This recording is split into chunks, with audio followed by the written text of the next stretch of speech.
Target killing security forces को उकसाने के मकसद से की जा रही है।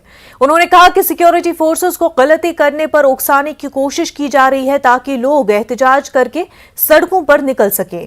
ताहम उन्होंने बताने में जल्दी की कि पुलिस और सिक्योरिटी फोर्सेस बेगुनाह को हाथ नहीं लगाएंगे और सरजमीन कश्मीर से मिलिटेंसी को जड़ से उखाड़ फेंका जाएगा।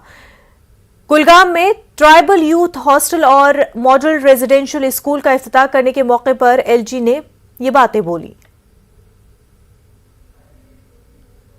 हमारे सिक्योरिटी के जवानों ने इनकी नकेल कसने का काम किया और हम कहना चाहते हैं कि आतंकवाद अब अंतिम सांस ले रहा है जम्मू कश्मीर के अंदर। हर कोशिश की जा रही है कि आतंकवाद से यहाँ के लोगों को मुक्ति दिलाई जा सके। और एक बात जहन में बैठा लीजिए कि विकास और तरक्की का रास्ता शांति से ही होकर के जाता है।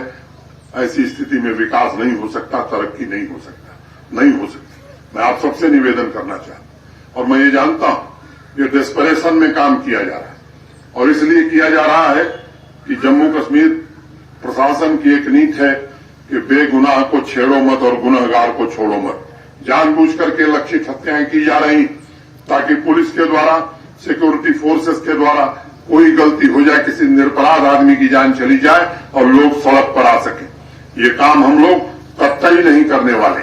किसी निरपराध व्यक्ति के खिलाफ जम्मू कश्मीर प्रशासन, पुलिस या सिक्योरिटी फोर्स कोई कार्रवाई नहीं करेगी।